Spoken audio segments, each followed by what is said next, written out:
What's up, everybody? John Arapoli here with my MMA News, and today's guest will be fighting Marlon Chito Vera in the main event of UFC Vegas 53 on April 30th. I'm pleased today to be joined by the number 5 ranked bantamweight contender in the world, Rob Font. Rob, thanks for being here, man. Really appreciate the time. Of course, man. Thanks for having me on, man.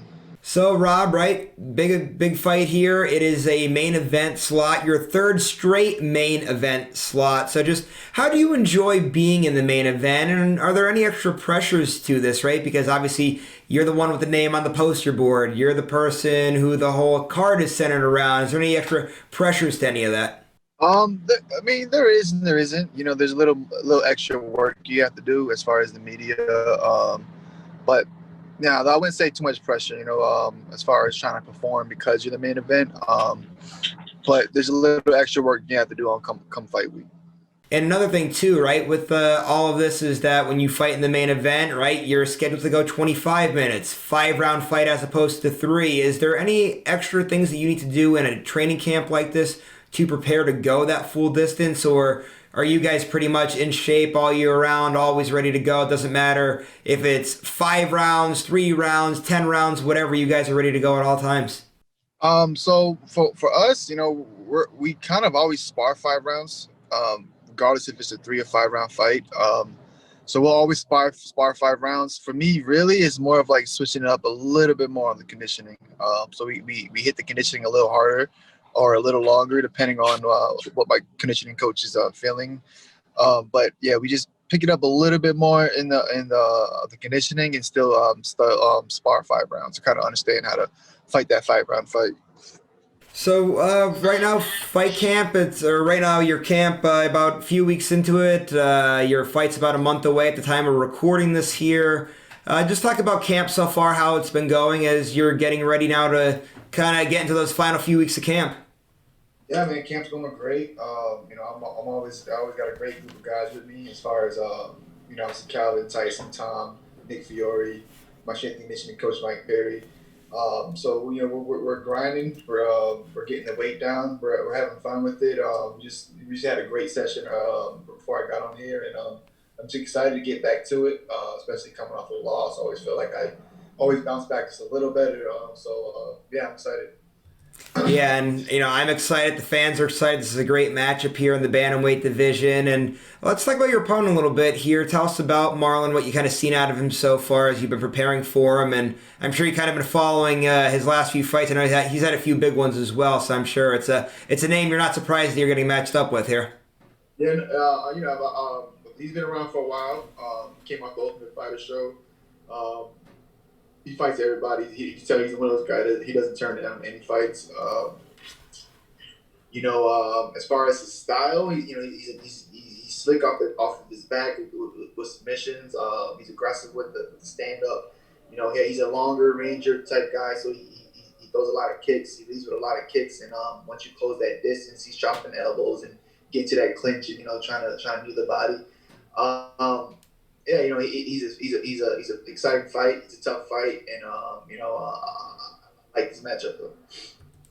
And you guys have one common opponent recently, which is Jose Aldo. You just fought him recently. He fought him about 2 or 3 fights ago. And I'm going to start with you with Jose Aldo here. Obviously, that was your last opponent. You just mentioned there that you're coming off a loss. You're looking forward to getting back in there and righting that one wrong there. Everybody always says, right, in the sport, it's not that you win and you lose, it's you win and you learn, or in some case, you learn and you learn because you're always taking away something from each octagon experience. When you look back at that fight, is there something that you take away from it that you've learned and that's going to make you a better fighter here in the long run?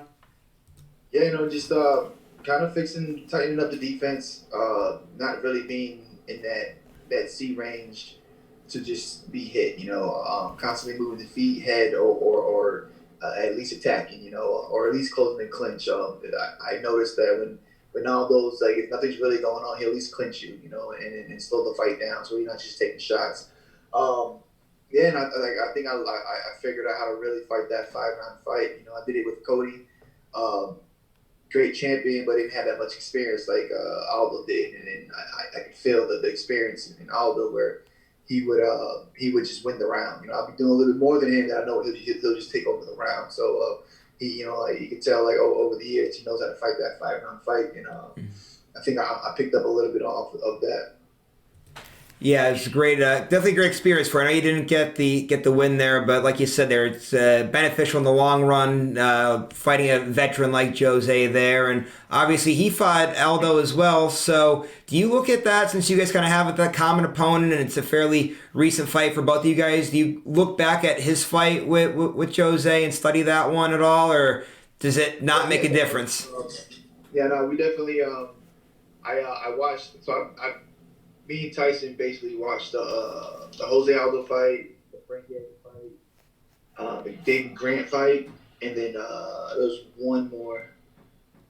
I forgot which one it was, but he fought a striker, and yeah, we definitely we saw how he approached the Aldo, we saw how he approached the Frankie, and we picked up some habits. We saw what an aggressive fighter does and how he reacts, and then we saw what an elusive fighter does and how he reacts. So we're definitely picking it apart. I saw how I did with Aldo. Obviously, saw what he did with Aldo. So I'm confident in this fight. I like what I see, and we just got to capitalize off of the mistakes that we create, that we make him make.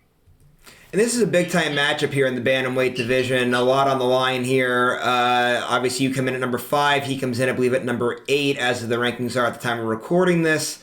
Where do you think a win kind of puts you here? Because obviously you were right there towards the top. If you get that win with Jose, you'd probably be right in the knocking on the door here with the title picture here. Where do you think a win kind of puts you in what's a crazy division, a logjam division? I mean, you can make a case that bantamweight really is the best division in the whole UFC right now. Yeah, man, 100%. It's tough though, because like obviously Chito's been around, but he doesn't have like the biggest name, and he obviously he's ranked number 8. So I feel like this doesn't do as much for me that it does for him.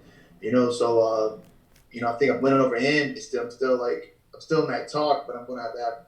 I still got a couple more guys in front of me, so it's we'll see. We'll see how it plays out. Injuries and things do happen in this sport, so we'll see how it works out. And as we talk about, right, with the log jam type of division, we know one thing's for certain, and that is that we're about to see in just a couple of days here, right, the champ, Aljamain Sterling, taking on former opponent here, now a former champion, now interim champion here in Petr Yan. Just your thoughts on that matchup and how you think that's going to go down when we see it here in a few days. Finally, man, just finally it's happening. I'm excited for the fight. They're going to bring it. Hopefully they put on a great show. Yeah, I think just hurry up, clear out the little hiccup that's going on in the division, and get the show rolling. And a teammate of yours, Calvin Kattar, right, coming off a big win. I know it's the first time we're talking since he's had that great performance. Just, how happy are you for him and seeing him do what he did? That was a fantastic performance there in his last fight. It was impressive. It was motivating. It was reassuring that I know that he can do what we all know he can do. It was surprising at the same time how much people doubted him. I was kind of blown away. I mean, obviously he lost some backs, but it was just like it was crazy how people just read him off.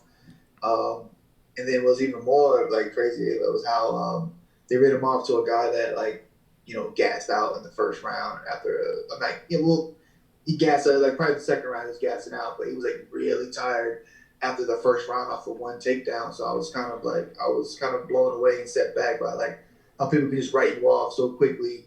And but now obviously they're all back on the Kattar bandwagon. So it's just I'm just happy to see him back where he belongs and to obviously get that taste of losing out his mouth. And he had to wait a while too. He had to wait a year. So I know how that feels. And it definitely sucks. And he's back in the win column, and I'm excited to see what's next for him. Yeah, looking forward to see what he does here later on in the year. And Rob, one last thing that I have for you. It's a pretty interesting take that I just heard recently. I'm a huge Green Bay Packers fan, and Aaron Rodgers was doing an interview recently on the Pat McAfee show, and he was kind of giving credit to the women in sports that are behind the athlete, and he was talking about how, for him, like what's given him so much success the last 2 years was, with his girlfriend, fiance. Not sure if they're still. I know things with the engagement there. But anyway, he was saying like things have been so great in his personal life that it's kind of carried over, made the sport easy. I know I see you posting photos with your girlfriend Catherine all the time. Just how much does she play a big role in all the success you've been having? Because you've been on a fantastic run here recently, and a win here probably gets you right back in that title mix there. So just how much does she play a role in all of that? She's the biggest role, I would say.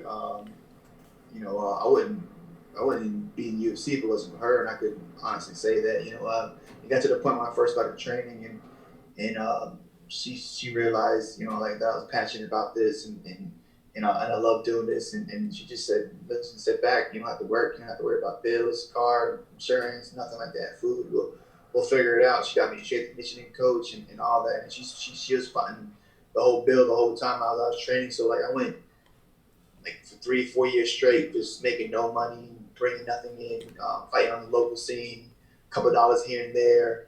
And she took care of it. And now she even plays a bigger role. She's basically my nutritionist, my mental coach, my best friend, my future wife. So like Aaron's right. A solid female woman behind you, you can go a long way.